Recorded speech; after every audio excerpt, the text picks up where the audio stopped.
السلام عليكم ورحمة الله وبركاته. ازيكم عاملين ايه؟ اهلا بيكم في زينب كيتشن. النهاردة معانا طريقة الكوسة البشاميل. الكوسة البشاميل عندنا هنا حوالي كيلو كوسة متقطعة بالطريقة دي.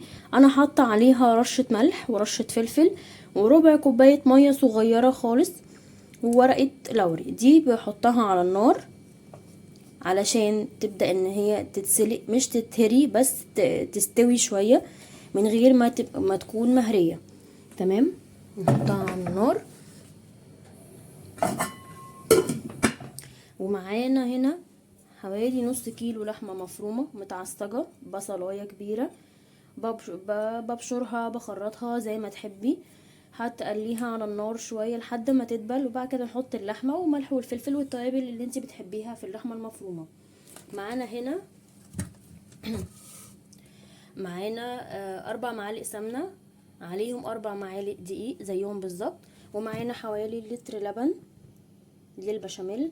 معانا جبنة ميكس جبنة بيترش على الوش. ومعانا هنا البهارات البشاميل، انا واخده نص مكعب مرق بس يديها طعم حلو. وعندي ملح وفلفل وطرف المعلقة جنزبيل ناعم. يلا بينا نعمل بشاميل.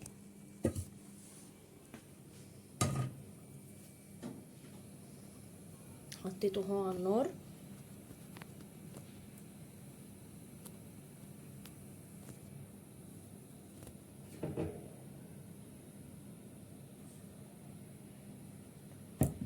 مش بنحب احنا البشاميل يكون تقيل، احنا عايزينه جويسي كده شويه. مش المستحب ان البشاميل في اي حاجه ان هو يكون تقيل، يعني حتى في المكرونه، في المسقعه، في اي وصفه فيها بشاميل مستحب ان البشاميل بيكون جويسي شويه، ما بيكونش تقيل قوي كده، بيبقى احلى بكتير واطعم بكتير. خصوصا كمان في المكرونات، لان المكرونه بتحب يبقى فيها بصوص، مش بشاميل اللي بيبقى تقيل فيها كده. هنا هو الدقيق بدا ان هو ايه يسخن مع السمنه. واهم حاجه عشان البشاميل ما يكلكعش منك، ان يكون اللي حاولي على قد ما تقدري ان يكون اللبن بارد، علشان هما الاتنين لو سخنين هيكلكع منك بسرعه جدا. انما لو اللبن بيكون بارد بيبقى احسن بكتير. واول ما بتنزلي عليه بتروحي ضرباه على طول، سواء بقى بشوكه بمعلقه بمضرب، علشان ما يكلكعش.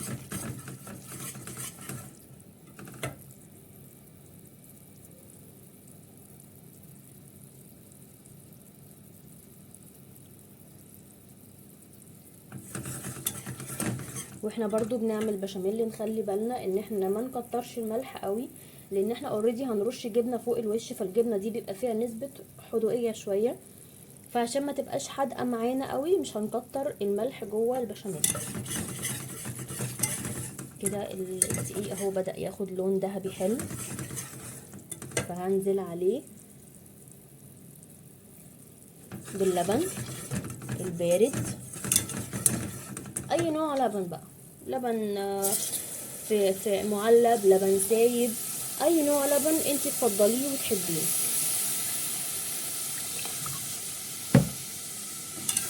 كده مفيش كلكعه خالص في البشاميل. البشاميل كله حلو جدا وسموزي كده وجميل. هنحط التوابل بتاعتنا: ملح، فلفل، نص مكعب مرق، وطرف المعلقه جينجر او الجنزبيل الناعم. تمام،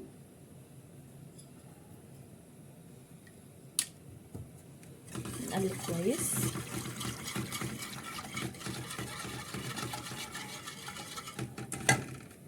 هنا هنبص على اهي بدأت ان هي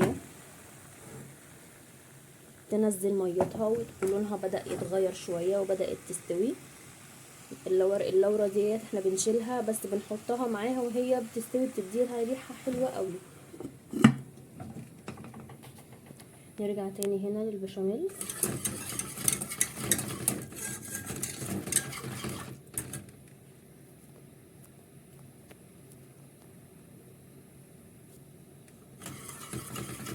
نزود شوية لبن عشان يبقى جويسي اكتر.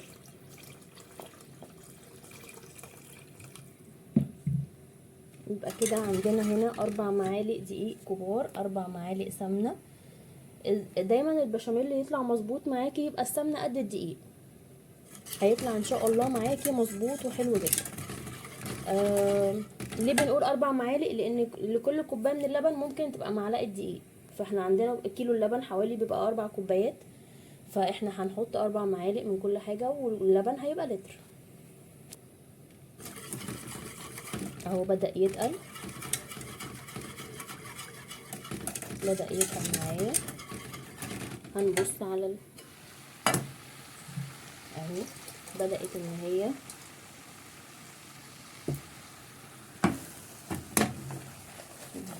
كده.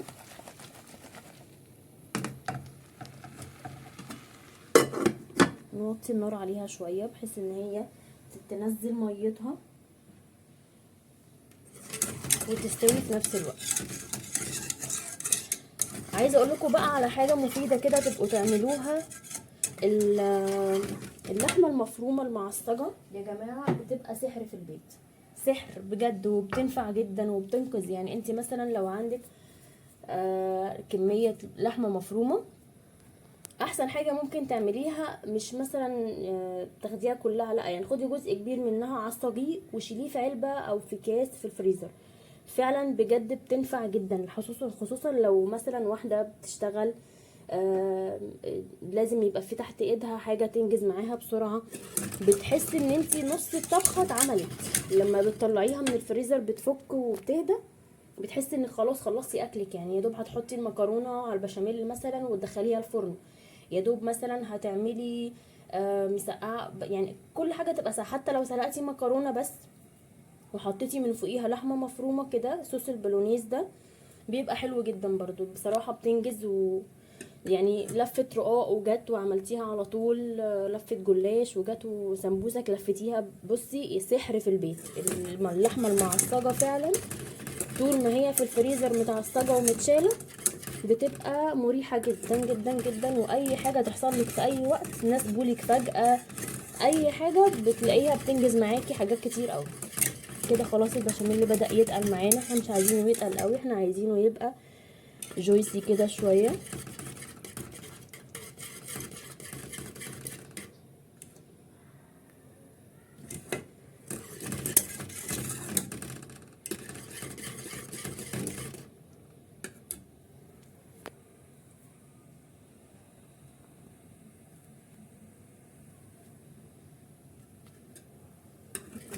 اهو بدأ ان هو يغلي، هطفي عليه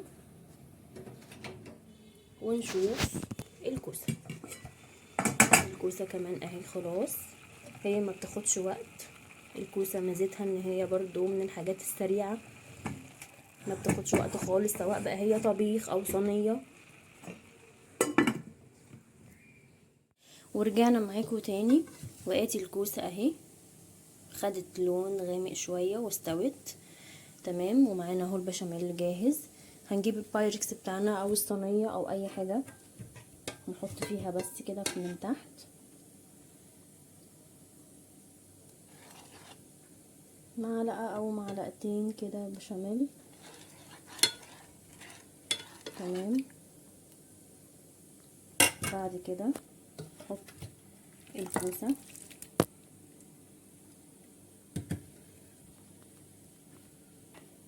وعليها اللحمه، وهما مش بيبقى راق وراق، هي بتبقى الافضل يعني، والطعم بيبقى احلى لما بتكون شويه متداخلين في بعضهم، يعني نص تقليبه كده. بس بنوزع بس اللحمه كويس، نص تقليبه كده بنوزع فيها اللحمه كويس، وبنوزع الكوسه، مش بنخلي فيه طرف طالع كده عشان البشاميل يغطيها كلها ومفيش حاجه تتلسع.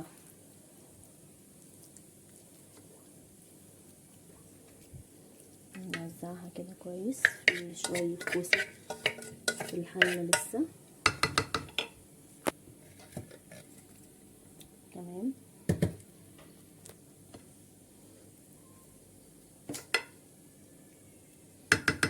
وبعد كده بنبدأ ان احنا نحط بقية البشاميل على الوش.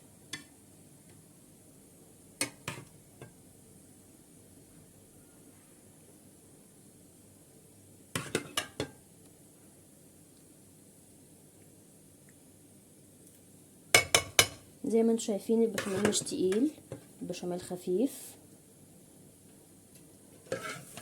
ده كمان بعد ما برد، يعني المفروض ان هو لما بيبرد بيتقل كمان شوية، فده بعد ما برد خالص خالص. فده كده كمان خفيف وجميل.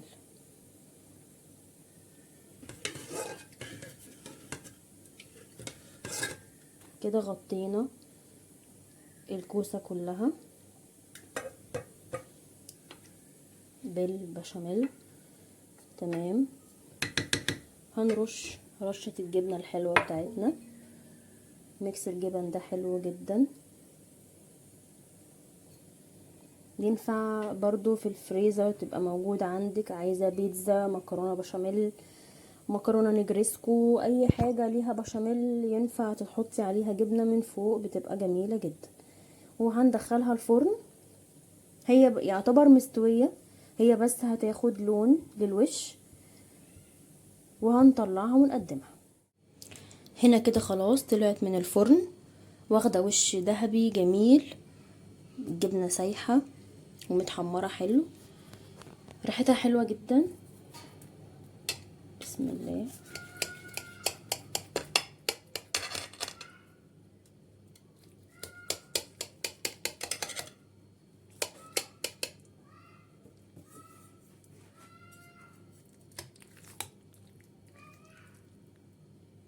شايفين البشاميل سايح، ريحتها حلوة قوي بجد وجميلة.